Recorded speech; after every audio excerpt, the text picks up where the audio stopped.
Sunday, the 6th of June, 1903, broke the monotony of the life that we were leading at the post of Hacienifel by two events of unequal importance: the arrival of a letter from Immerse, and the latest numbers of the official journal of the French Republic. "I have the lieutenant's permission," said Sergeant Chatelain, beginning to glance through the magazines he had just removed from their wrappings. I acquiesced with a nod, already completely absorbed in reading Immerse's letter. "When this reaches you," was the gist of this charming being's letter, "Mamma and I will doubtless have left Paris for the country. If, in your distant parts, it might be a consolation to imagine me as bored here as you possibly can be, make the most of it. The Grand Prix is over.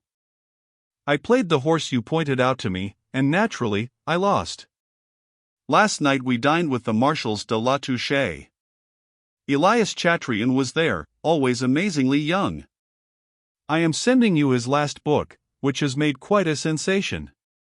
It seems that the Marshals de la Touche are depicted there without disguise.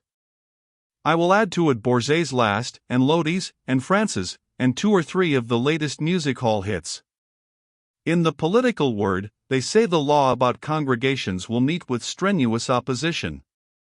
Nothing much in the theaters. I have taken out a summer subscription for L'Illustration. Would you care for it? In the country no one knows what to do. Always the same lot of idiots ready for tennis. I shall deserve no credit for writing to you often. Spare me your reflections concerning young Combamale. I am less than nothing of a feminist, having too much faith in those who tell me that I am pretty, in yourself in particular. But indeed, I grow wild at the idea that if I permitted myself half the familiarities with one of our lads that you have surely with your old nails. Enough of that, it is too unpleasant an idea." I had reached this point in the prose of this advanced young woman when a scandalized exclamation of the sergeant made me look up. "Lieutenant!" "Yes?" "They are up to something at the ministry. See for yourself." He handed me the official. I read. By a decision of the 1st of May, 1903, Captain de Saint-Avet, André, unattached, is assigned to the 3rd Spahiz, and appointed commandant of the post of Hacienifel. Chatelain's displeasure became fairly exuberant. Captain de Saint-Avet, commandant of the post. A post which has never had a slur upon it. They must take us for a dumping ground. My surprise was as great as the sergeant's. But just then I saw the evil, weasel-like face of Gurut, the convict we used as clerk. He had stopped his scrawling and was listening with a sly interest. "Sergeant, Captain de Saint-Avet is my ranking classmate," I answered dryly. Chatelain saluted, and left the room. I followed.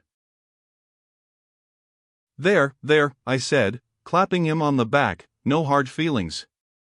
Remember that in an hour we are starting for the oasis. Have the cartridges ready. It is of the utmost importance to restock the larder." I went back to the office and motioned Gurut to go. Left alone, I finished Immerse's letter very quickly, and then reread the decision of the ministry giving the post a new chief. It was now 5 months that I had enjoyed that distinction, and on my word, I had accepted the responsibility well enough, and been very well pleased with the independence. I can even affirm, without taking too much credit for myself, that under my command discipline had been better maintained than under Captain d'Aulaval, Saint-Avet's predecessor.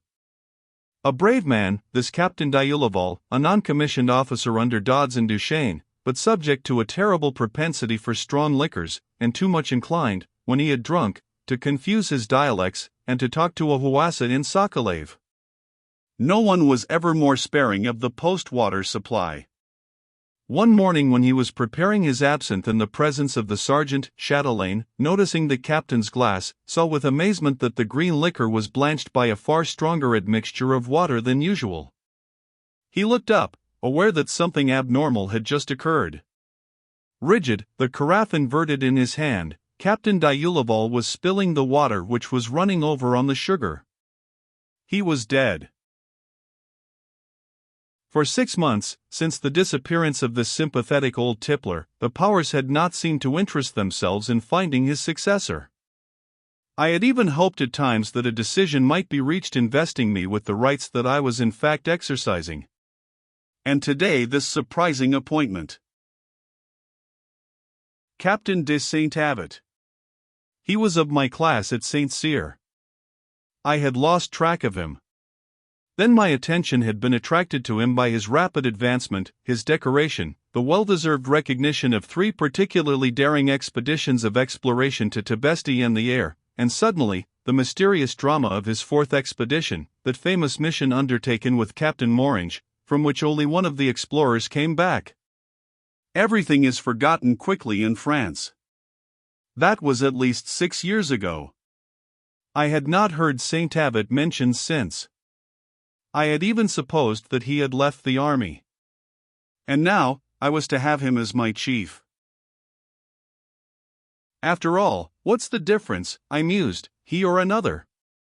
At school he was charming, and we have had only the most pleasant relationships. Besides, I haven't enough yearly income to afford the rank of captain. And I left the office, whistling as I went. We were now, Chatelain and I, our guns resting on the already cooling earth, beside the pool that forms the center of the meager oasis, hidden behind a kind of hedge of alpha. The setting sun was reddening the stagnant ditches which irrigate the poor garden plots of the sedentary blacks. Not a word during the approach. Not a word during the shoot. Chatelain was obviously sulking.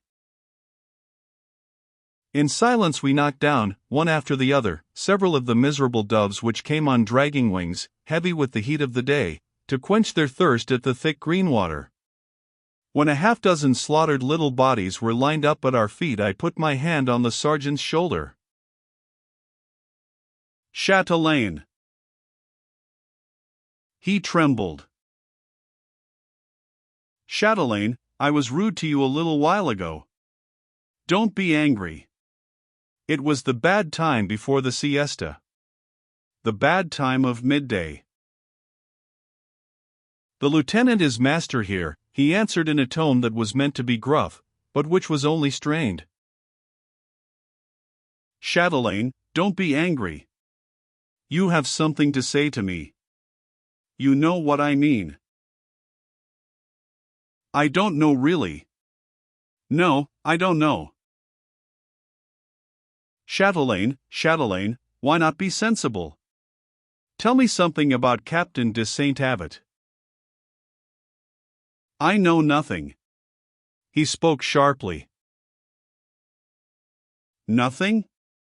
Then what were you saying a little while ago?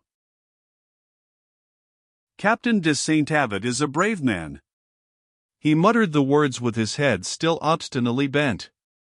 He went alone to Bilma, to the air, quite alone to those places where no one had ever been. He is a brave man. He is a brave man, undoubtedly, I answered with great restraint. But he murdered his companion, Captain Morange, did he not?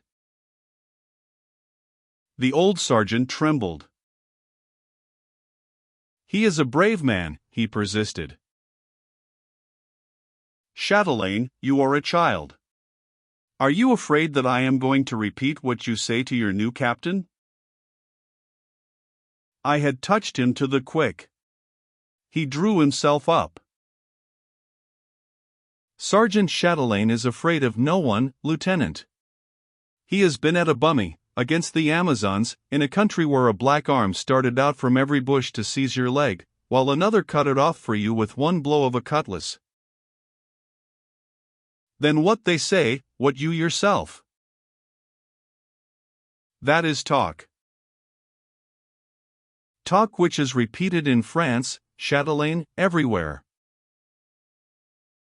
He bent his head still lower without replying. Ass, I burst out, will you speak?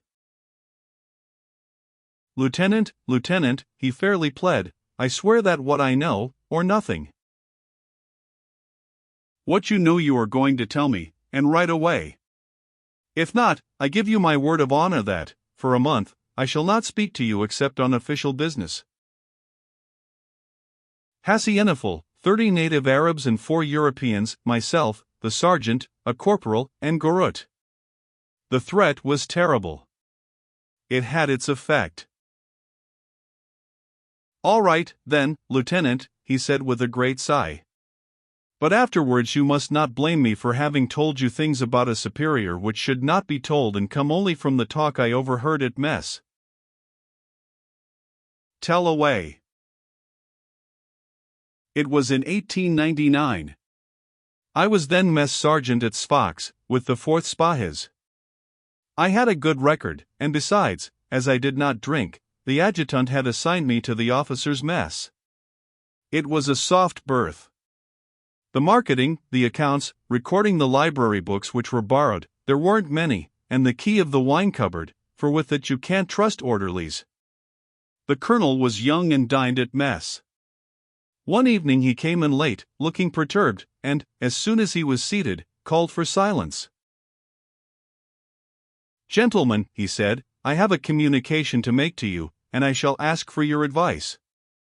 Here is the question. Tomorrow morning the city of Naples lands at Sfax. Aboard her is Captain de Saint Abbot, recently assigned to Fariana, en route to his post. The colonel paused. Good, thought I, tomorrow's menu is about to be considered. For you know the custom, Lieutenant, which has existed ever since there have been any officers' clubs in Africa. When an officer is passing by, his comrades go to meet him at the boat and invite him to remain with them for the length of his stay in port. He pays his score in news from home. On such occasions everything is of the best, even for a simple lieutenant. At Sfax an officer on a visit meant 1 extra course, vintage wine and old liqueurs. But this time I imagined from the looks the officers exchanged that perhaps the old stock would stay undisturbed in its cupboard.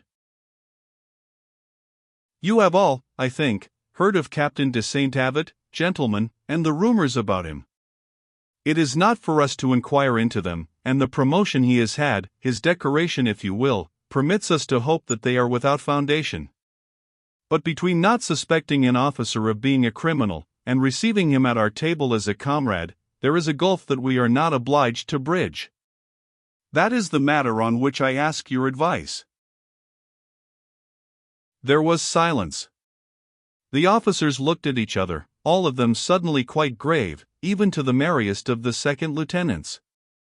In the corner, where I realized that they had forgotten me, I tried not to make the least sound that might recall my presence.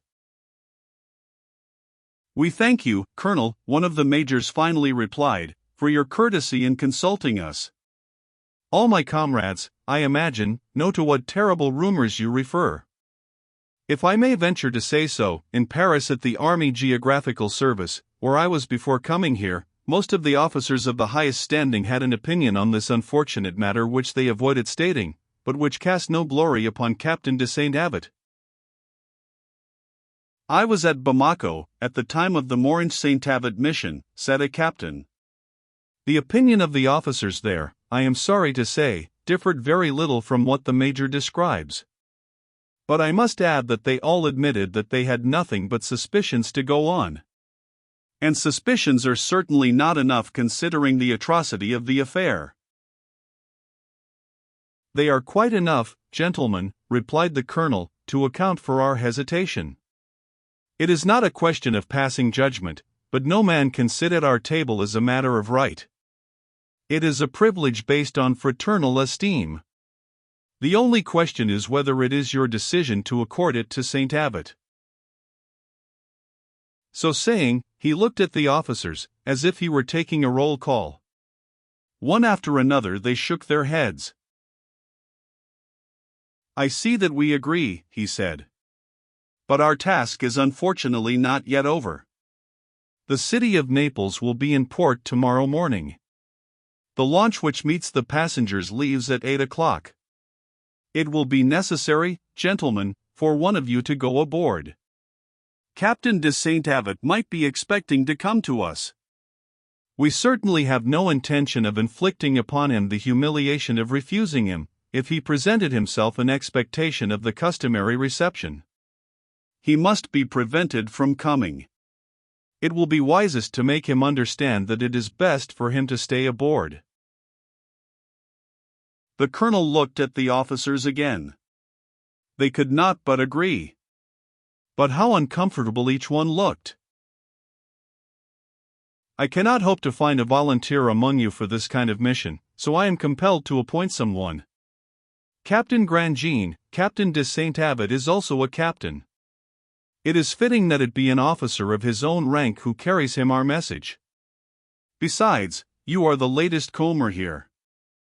Therefore it is to you that I entrust this painful interview. I do not need to suggest that you conduct it as diplomatically as possible. Captain Grandjean bowed, while a sigh of relief escaped from all the others.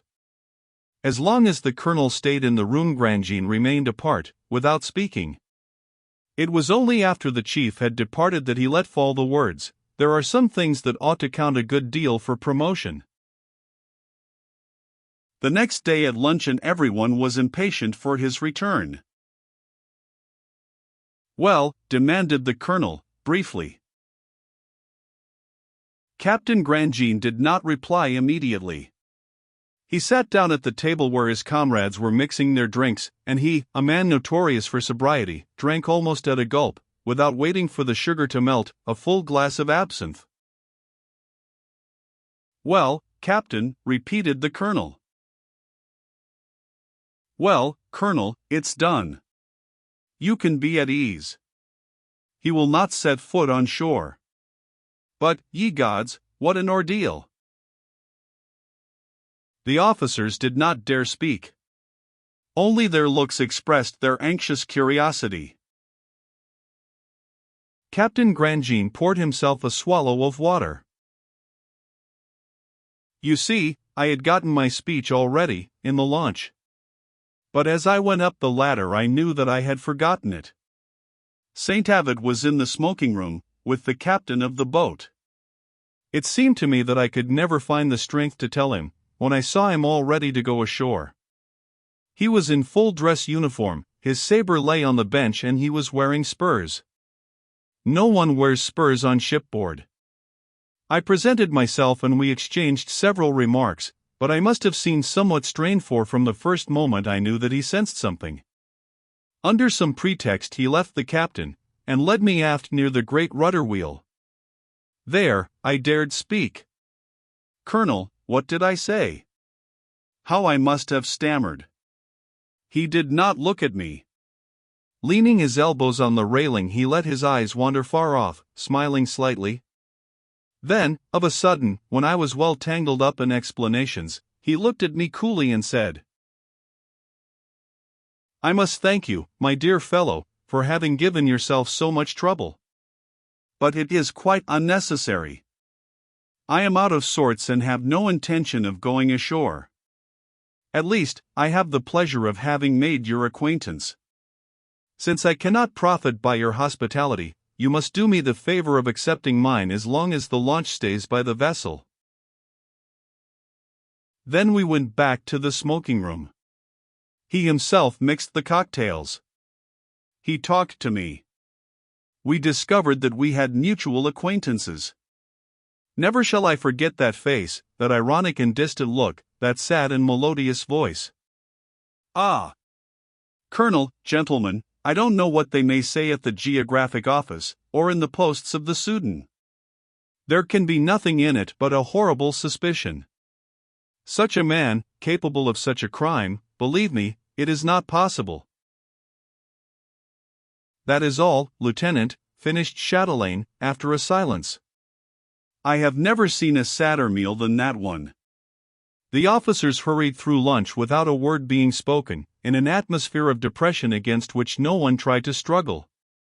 And in this complete silence, you could see them always furtively watching the city of Naples, where she was dancing merrily in the breeze, a league from shore. She was still there in the evening when they assembled for dinner, and it was not until a blast of the whistle, followed by curls of smoke escaping from the red and black smokestack, had announced the departure of the vessel for Gabes, that conversation was resumed, and even then, less gaily than usual. After that, Lieutenant, at the officers' club at Sfax, they avoided like the plague any subject which risked leading the conversation back to Captain de Saint-Avet. Chatelaine had spoken almost in a whisper, and the little people of the desert had not heard this singular history. It was an hour since we had fired our last cartridge.